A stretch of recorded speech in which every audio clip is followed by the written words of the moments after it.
Hey, what's up? It's Kevin Rogers. Welcome to Copy Chief Radio, brought to you by copychief.com. See how that works? Let's get into it. So I am thrilled to bring up your next speaker. What can I say? I could go on all day myself about Marcella Allison. She is such a tremendous person, we know. She has the most amazing laugh, the most infectious laugh you'll ever hear. It is almost hard to remember what an amazing copywriter she is, what an amazing journey she's had. She's the only copywriter I know who has worked shoulder to shoulder with all the greats and been chiefed by all the greats. Parris, David Deutsch, Mark Ford, Mike Ward, Clayton Makepeace. These are the people who seek out Marcella, buy up all her time. Think we can learn a little bit from Marcella about how to write great copy? So let's get it going. This is going to be an amazing treat. Please give all your attention and your love to Marcella Allison. So I'm going to channel my inner Kevin Rogers. We'll see how well that goes today. He asked me two things. He asked me, one, to tell you what I'm already choking up. We haven't even started. Okay. He asked me to tell you what is my secret superpower that allowed me to work with all these different chiefs and amazing people. Now I'm going to cry just looking at you. And the second thing he asked was to teach something that I have never taught before.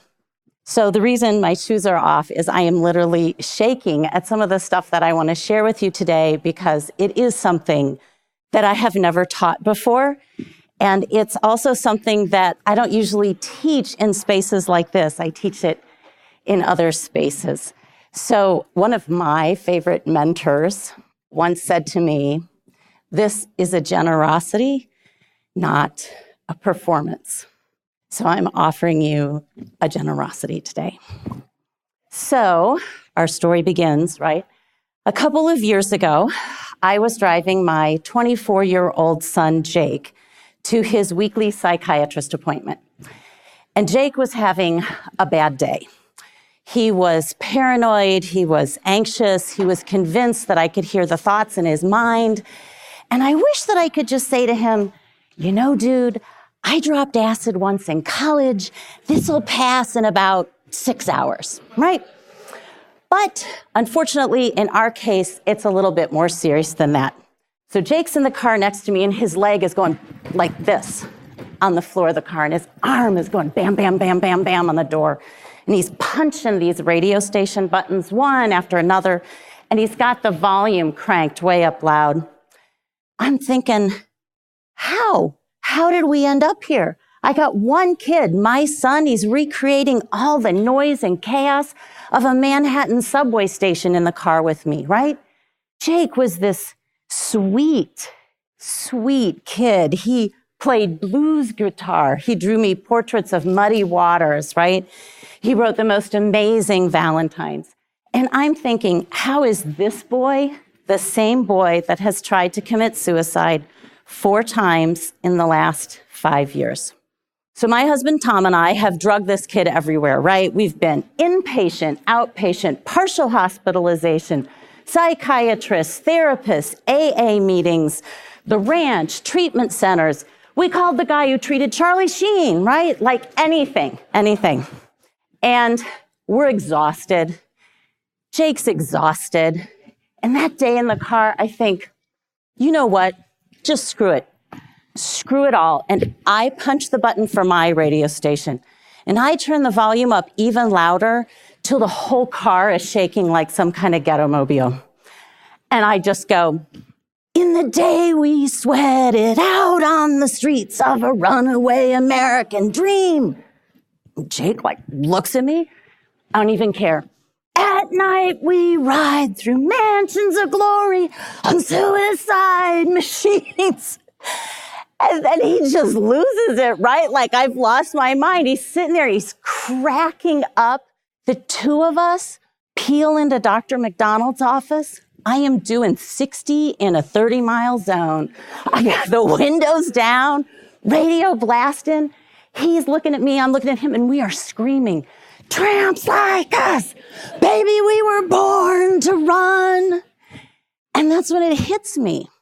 If, God help me, I lose my son tomorrow, and it could happen. I don't want the last memory to be saying, calm down, take your medications. Have you been to your meeting this week?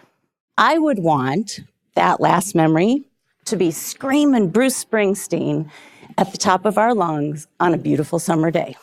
It is my son, my schizophrenic son, who taught me that my greatest superpower lies in my ability to surrender, to just accept what is, to just love him as he is in that moment.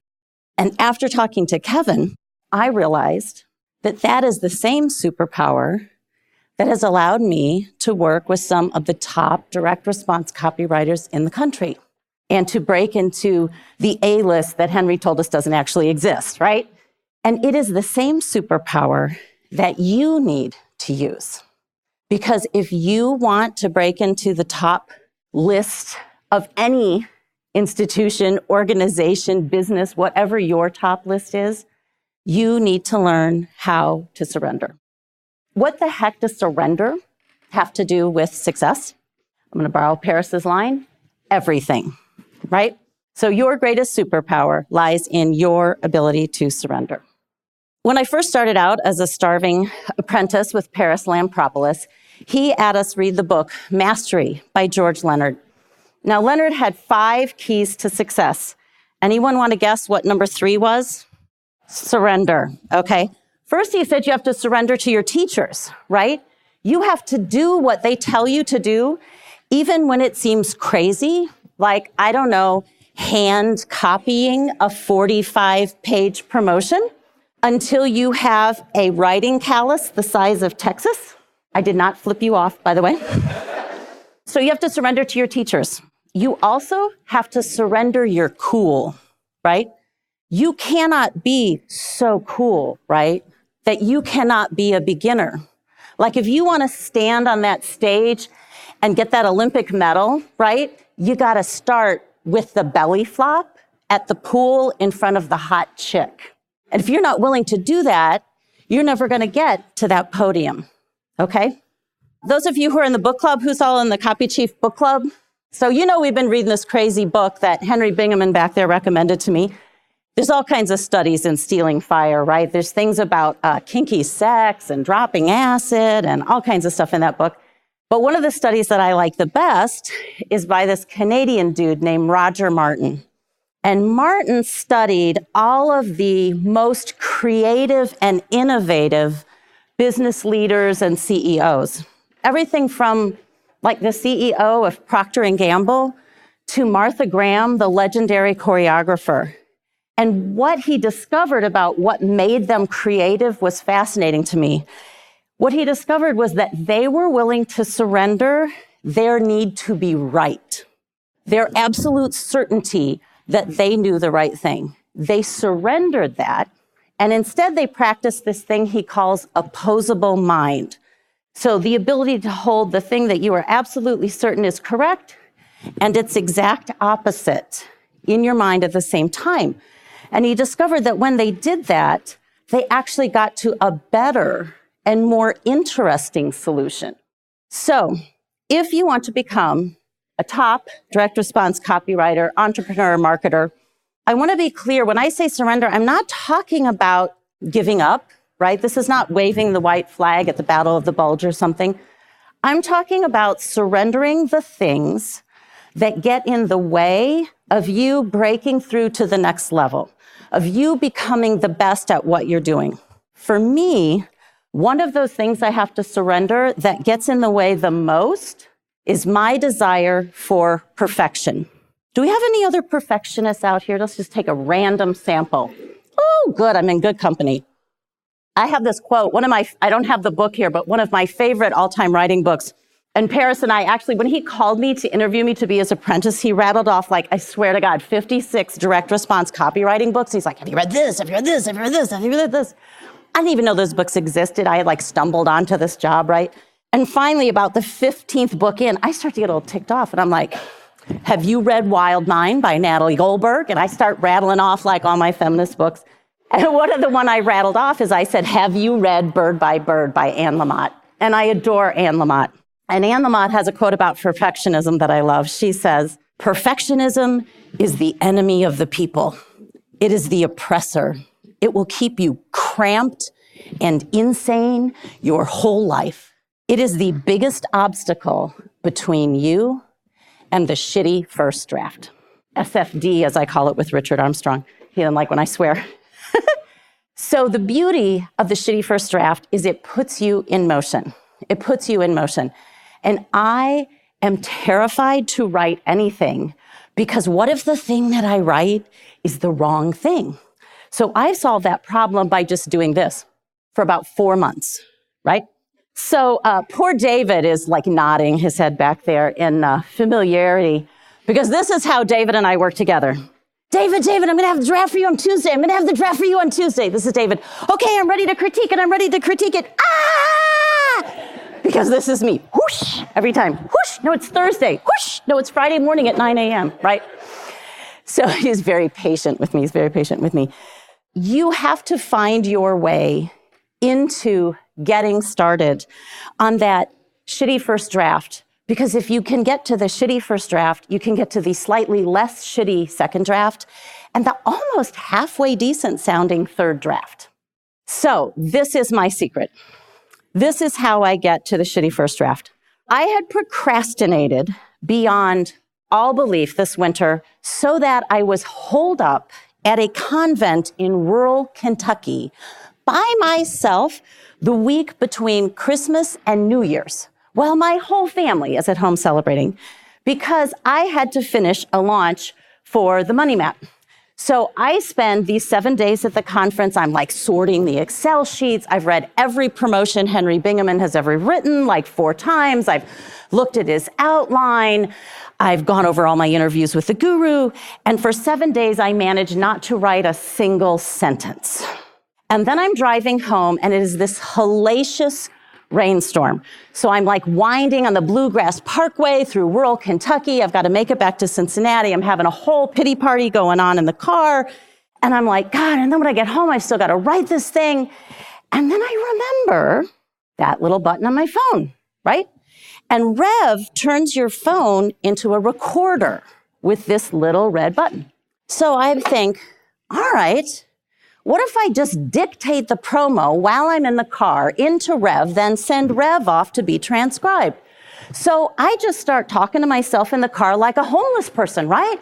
I'm like, and then we did this and we did that and made 4,560%. And I'm just making up numbers, right? But I kind of know all the key points I need to make. I know because, of course, this is what I've been obsessively procrastinating with all week. So I drive, I just keep talking, and then because I'm paranoid that I'll lose the whole recording, about every 20 minutes I stop and then I send that off to be transcribed.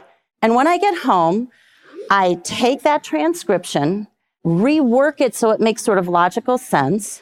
I go back, I add in a few footnotes that are missing, I tweak a few areas, but I don't do a whole lot, okay? And then this is key. I do not go off and hole up for 4 months crafting the perfect promotion, right? Like I see so many new guys at Agora do, right? They don't want to show it to their mentor until it is like the Sistine Chapel, right?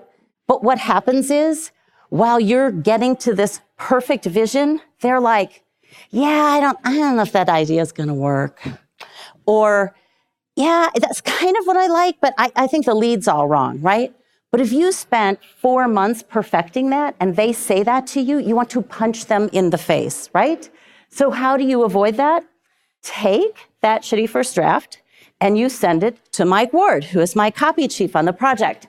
And I don't send it to him telling him it's a Sistine Chapel. I send it to him and I say, look, Mike, shitty first draft.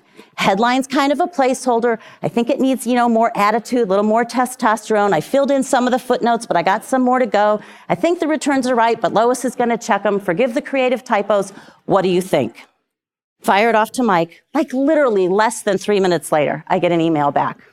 It says, I love you. I say, Mike, you didn't have time to read it. And he goes, no. I skimmed it. It's good. You're on the right track, That's what you want with the shitty first draft. Now I know I can go off and keep working on it because I've got my compass pointed in the right direction. So first, you're going to surrender your need to be perfect. So here's what I want you to do. You guys know that we have these journals that we do in Copy Chief. Thank you. Progress journals. Okay. Get out a pen and a paper.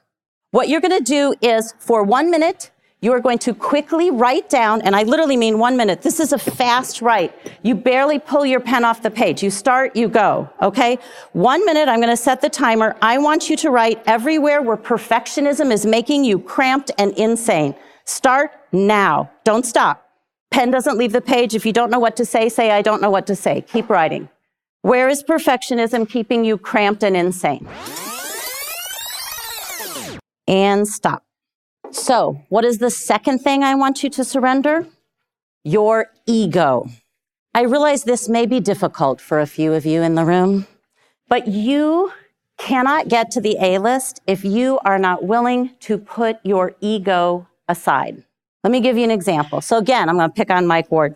So Mike Ward loves to do things like call me up randomly and say, hey, why don't you come write this promotion for us? I think it'll take you like 10 minutes, and then we'll get it out the door. Really, it's no big thing, right? And I'm like, yeah. Okay, so this is what he does. He calls me up, hey, we got this promotion. I know you can write it quick because you know the guru. We're going to get right out the door. And it turns out that they have hired a new guru trading expert to work with them that I have known for over 10 years. Chris Johnson is an options trader. He uses sentiment and technicals when they're going in opposite directions to trade options on earnings announcements. And he can tell you which of those announcements are going to like make this huge explosion in the market and that you can, cash in on them and all this stuff. And so when Mike tells me this, he says, hey, you want to come, you want the promotion. I'm thinking, I've probably written 12 controls for Chris over his career, right?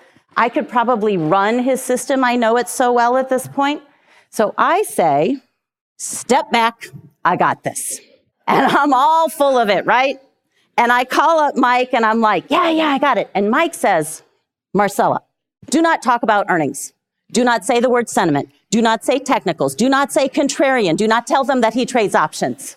And I'm like, hell, right? And at that moment, I have a choice. I can either stay in my ego and go, do you know how long I have written for Chris Johnson? Do you know how many controls I have for him? Do you know blah, blah, blah, blah, blah, blah, blah, blah, blah. It's not even just a pissing contest. It's a pissing contest that I actually have a little ammunition for, right? Don't get in a pissing contest. Shannon says I owe her hazard pay because evidently when she went to look for this slide, things went really wrong. So we have to all appreciate that right now. And I won't have to hand out bleach for your eyeballs. Okay, so in that moment, I choose opposable mind. What if Mike's right? What if Mike isn't insane? What if this is actually a good idea? What would that look like? So Lois and I run every scenario known to mankind. I'm like, what if we make a pressure gauge, right? And she's like, oh, what if we call it like the surprise factor? And then I have CJ do this thing that's the most complicated, like demand curve of like demand going into earnings that we compare to like a chart of the demand for Cabbage Patch Kids, like the week before Christmas. Like I've lost my mind. Nothing's working. And I'm sitting there with CJ one day and he goes, stocks make bigger moves during the 7 days around their earnings announcement than any other 7-day period in the market. And I'm thinking, well, that's pretty cool. So I said, well, CJ, what would that look like if you turned it into a chart? And he's like, oh, you just mean the rolling 7-day moving average? I'm like, yeah, do that thing. So CJ does this thing that is the rolling 7-day moving average on a chart, and he gives it back to us, and it is like a thing of beauty. Like, it goes like this, and then when you get to the week of earnings announcement, there's this like, whoa, that looks like that. So Lois and I invent the world's first stock market seismograph, because that looks exactly like that thing that tells you if there's an earthquake coming. Right? And we are like so excited. But then Mike says, yeah, that's great, but you can't call that an event or an earnings announcement or the surprise factor. So I'm like, crap. So nobody writes alone. I call Henry. Henry, dude, you have got to help me. I'm like out of ideas here. I got this thingy, right? But I don't know what I can call the thingy. And I'm like doing my usual like, blah, blah, blah, blah, blah. And Henry goes, why don't you just call it a stock eruption? cue the hallelujah chorus, right? So now I have stock price eruptions. I have the world's first seismograph. Lois and I come up with this headline, stock market seismograph pinpoints massive price eruptions 2 full days before they happen. I am so full of my ego at this point. I think I'm God and I can walk on water. Always a warning sign. Okay. So we're coming into the close at this point, and now I'm getting all cocky, right? I'm like, Mike, I got this great idea. I said, I did this $3.5 million package for the Motley Fool, and like no one's been able to beat it. And we did this thing at the end with options because we know people are intimidated. We had this like gray-haired dude, like at the end, we gave him a free trade, and he sat at his desk and he like placed it right there on camera, and like it reduced cancels, and we made all this money, and blah, blah, blah. And Mike goes, because it's Mike, yeah, it could work. But you know what would be even better? If he was a toothless truck driver and you helped him make $1 million by teaching him to trade options. And I'm like, are you kidding me? Right? And right then, I just want to kill Mike, but I'm practicing surrendering my ego, opposable mind. So I'm sitting at the dinner table with my husband that night, and I'm on this rant about this crazy Mike Ward that I'm working with, and where am I going to find a toothless truck driver and teach him to trade options, and like, who comes up with these ideas? And Tom says, because he's used to me, right? I'm going on, and Tom goes, well, my high school buddy Dave, he works for a local trucking company. He loves numbers. He's like their accountant guy. Why don't you just text him and see if he'd do it? So I text Dave. I'm like, hey, would you do this thing? And Dave goes, oh, wow, that sounds really cool. Dave learns to trade options from Chris Johnson. Dave does so well the first month trading options that the second quarter that we go out with this product, Dave's testimonial is the whole lead. They fly a whole crew into Cincinnati. There's a picture of me holding a baby and a beer bottle. I don't know how it ended up in there. And Dave and his family and kids are running around, right? And that is what happens if you practice opposable mind. That is what happens if you are willing to just pause for a moment and think about, what if somebody else is right? What if I don't have the best idea for this? And when you do that, do you know what happens? I was told that if I actually told you what happened with dollar signs, that the Baltimore Mafia would come after me. And I'm looking at Henry's promotion. There's like all kinds of numbers in that promotion. All right, so I'm going to say it was multiple millions, and it was double what Mike Ward or anyone expected we would do with an unknown guru with a technical system that nobody had heard of at the Money Map. And that is what happens when you get your own ego out of the way and you don't get into a pissing contest with your copy chief. You know what's even better than listening to a conversation with people who are leading the industry in marketing and copywriting? Having conversations with them and being surrounded by like all the best ones, all the coolest people. It happens once a year at Copy Chief Live. In 2019, the dates are October 28, 29, and then the special Freelancers Only Day on October 30th. If you'd like to join us, we'd love to have you. Copychief.live, copychief.live. Come check out the speaker lineup and how you can get in on $500,000 in new contracts between clients and copywriters at this event.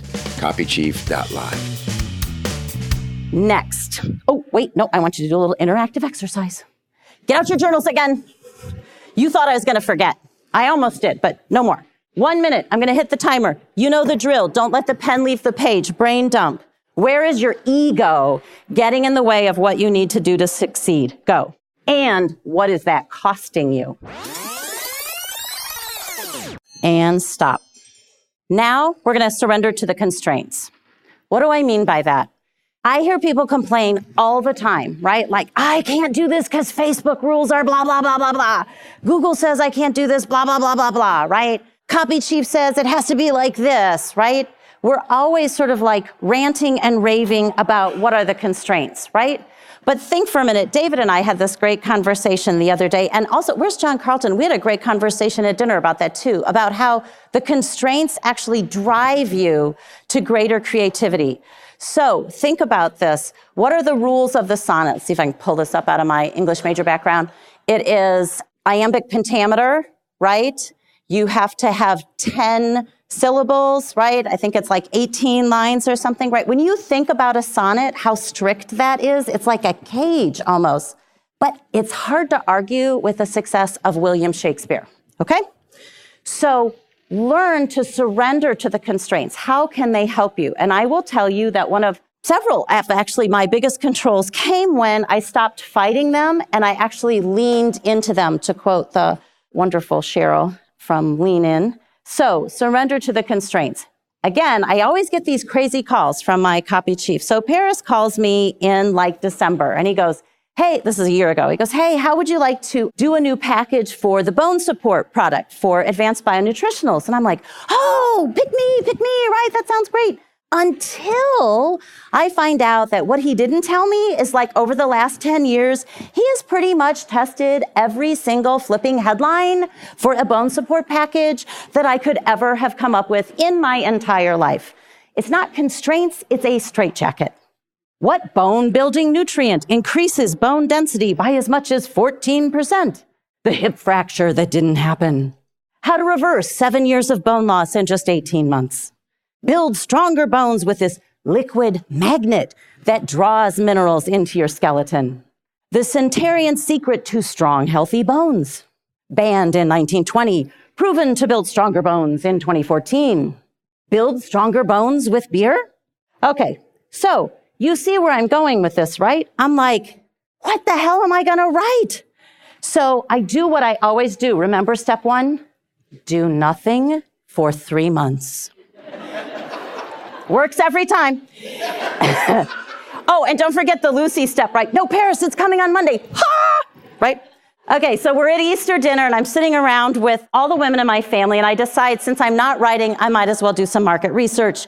So I get them talking about bone loss because all the women in my family are short, pudgy, blonde-haired, blue-eyed, and suffer from bone loss. Okay, so my mom kicks it off. She's like, I swear to God, from 40 to 70, I lost an inch.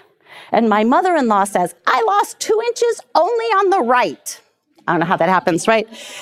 And in my family, my grandmother, Marguerite, who is one of 8 sisters, my grandma used to say, I was 4'11" and then I shrank and my stomach had nowhere to go but out. So at this moment, I'm like, I've got it, right? So I get my cell phone at the dinner table. I text Parris, Parris, what about The Incredible Shrinking Woman? And he goes, oh, like the movie with Lily Tomlin? That's interesting. That's good. That might work, right? So now I have The Incredible Shrinking Woman. And then I call Dr. Janet Zand. And it turns out she's short, blonde-haired, blue-eyed, and all the women in her family are shrinking too. So then we have to have another hysterical conversation about how many inches she has lost. And then I call the fabulous Lori Haller. Where's Lori? There's Lori. And look what she puts together for me. Look at that graphic. Is that not cool? So what started out, right, as this package about the benefits of all these nutrients and ingredients to prevent bone loss has now become a vanity package about how if you don't take this supplement, you're going to end up short, hunched over with a poochy belly and a Dowger's hump. And this is what happens when you surrender to the constraints. And this goes on and it beats the control and it beats all those ideas that he's run forever, right? Because we did something new and different because we had to act outside of the constraints. Okay, pens out, you know the drill by now. What I want you to do this time is write very quickly, 1 minute, what is the greatest constraint in your life right now? Okay, is it not enough money? Is it not enough time? Is it my client is an asshole? What is that constraint? And I don't even care if it's not work. It can be in your marriage, your life, your kids, whatever. For 1 minute, I want you to try to think, what would that look like if you surrendered to it? What if instead of raging against the machine, you leaned in? 1 minute. And stop. How do you surrender? I can tell you what it looks like for me, for the people I coach, and for the copy chiefs I work with. First, if you want your students, if you want your team to surrender their need for perfection, You have to show them your imperfection. I hate when someone hands me this beautiful, perfect, polished package that earned like $10 gazillion and they say, let's go do something like that. You might as well point me to the top of Mount Everest like this and say, start climbing, right? I don't know how to get there. You got to tell me I need the right boots, that I need a backpack, that we're only going to base camp tonight, right? So this is what you have to do, right? I will never forget the first time I'm trying to write a bullet. I'm beating my head against the wall. Bullets are so hard, right? They're those little like fascinating teasers. And it doesn't help when you work with two of the men who are like legends for writing bullets. Like people quote their bullets like we quote the Bible or something to each other. And I'm like, oh my God, right? So I remember one day in desperation, I say to David, could you find the first draft of that for me and send that to me? Like when you go through that book the first time, what do you do? He's like, oh, I just take these notes. They're like partials, blah, blah, blah, blah. I'm like, can you find that and send that to me? And because he's as anal retentive as I am, he goes through his computer and he finds it, sends it to me, and I open it and it is terrible. I'm like so relieved I could cry, right? And that's when it gets me. I'm like, oh, he's not God. He doesn't, even though he thinks he is now. I had to get that in, see if you're paying attention. He doesn't spew out perfectly formed bullets like Athena from her forehead, right? He writes a shitty first one and then a slightly less shitty second one. And 48 versions later, it comes out amazing and perfect and like something I can imitate. But if you don't show them that first one, they don't get how you get to the last one. If you want your apprentices, your team, the business people that you work with to lay down their egos, surrender your weapon first. Put yours down first, all right? I will never forget. This is the most important lesson that David ever taught me, and it had absolutely nothing to do with copywriting. I'm sitting at my desk one day and the phone rings and I pick it up and it's David, and that starts with like a bunch of banter back and forth and some bad jokes, and he tries to get me to like spew my coffee at the screen because I don't see the punchline coming. And then he says, hey, can I ask you a favor? It's always a danger when they say that. Can I ask you a favor? He goes, Michelle Woke called me at Boardroom, and she said that last package that I turned in for the herb book is just a little flat and that it needs some more energy. And she said, why don't you call Marcella and see if she has any ideas? And he's still going. And I said, shut up. I said, you have just taught me the most amazing lesson. And you remember, on the phone, I said, I don't know if I could have done that. Like I had to ask myself, could I have actually called the person I trained for 7 years as my copy cub, as my apprentice, and said to her, my client asked me to call you for advice? And I said this to him, and I'm like, you have just like driven this home in a way that will stay in my bones. And he's like, I just want the best copy. I want the best sales for the client. I want, the best rewards for me, royalties, right? Like, what's the big deal? And I'm like, you have no idea what a big deal that is, right? To keep your eye on the ball and not be about ego, but be about getting the best product for yourself, for your clients, for your customers, right? And I always try to remember that. So when Barnaby Kalin, where's Barnaby? Barnaby asked me to chief this package for him for Bottom Line Boardroom, and it's Say No to the Nursing Home, right? So he sends it to me, asks me to chief it, and we've got this schedule session to go over it. And he calls me up on the phone, and we're about to go through the copy. But before we begin, I say, hey, have I ever told you about that thing that David says about me in Parris? And he's like, no, what? I said, so when I first sent David my sidebars, he said, Marcella, when Parris writes like Parris, he's entertaining. When you write like Parris, you are boring. He goes, you're going to have to do something to liven this up, right? You're different. Like, you're going to have to do something to liven this up. I tell this to Barnaby because I am about to tell him that the sidebar he just sent me is what may be, in fact, the most boring sidebar I have ever read about sex in my entire life. I say, Barnaby, dude, drink a glass of scotch, watch some porn, try again. And I have no idea if Barnaby did it, but the next draft was so much better, and he actually emailed me last week to say he has a new Bottom Line control. That's what happens when you put down your weapon first. Now, if you want your writers to surrender to the constraints, teach them the constraints. So they see the bars, they know the parameters, they know 18 lines, 10 syllables, iambic pentameter. And you have to know that as well as you know, like the bones in your hand. This has to be ingrained in you. So again, writing callus the size of Texas, not flipping you off. I do that by hand copying like every single one of Parris's controls until I've like got rheumatoid arthritis or something in my hand. Henry, being Henry, is like, that is the stupidest thing I ever heard of. I just actually went through and analyzed the entire thing, and I have this rubric that did everything that you have been spending months doing, right? Either way, it's your choice. But they have to know that form before you can improvise within it. Think of the greatest jazz artists like John Coltrane, right? Or Miles Davis. When they improvised, you still knew what song you were in. You still knew where the melody and the structure was. That's what you want. That's how you want to engage, okay? So you can still be creative, but you have to surrender to that melody. Now, last fast right, quick, because we're running out of time. 1 minute. I want you to think about all these lessons I have taught you, these 3, right? And I want you to say to yourself, how could you lead your team, your company, your family, your marriage, your church by surrendering first? How could you lead by doing what David did, by putting down your weapon first? 1 minute, go. And stop. So, what happens when you surrender? You become like this great jazz artist. Your team becomes like this incredible jazz ensemble where you're all like working together around this same pattern. You come up with more creative ideas because you're holding this opposable mind. You're not convinced that you know the one way to do it, right? You get bigger controls. You get controls where, like on that suicide mission with Parris, I'm thinking it's impossible to get a control, right? Because you're willing to lean into that place of vulnerability and surrender, okay?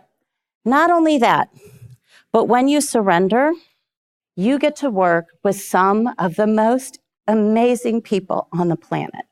Kevin Rogers, stand up. Parris Lampropoulos, stand up. David Deutsch, Lori Haller, Henry Bingaman, Barnaby Kalin. Pauline, you better stand up because you helped me pull that bone support out of my ass there in the last hour. This is what you get. Where's Clayton? Is Clayton here this morning? Where's Terry Weiss? Terry, stand up with the money map. Okay? Look around. Look around. Wouldn't you think that's good enough to put your ego down for?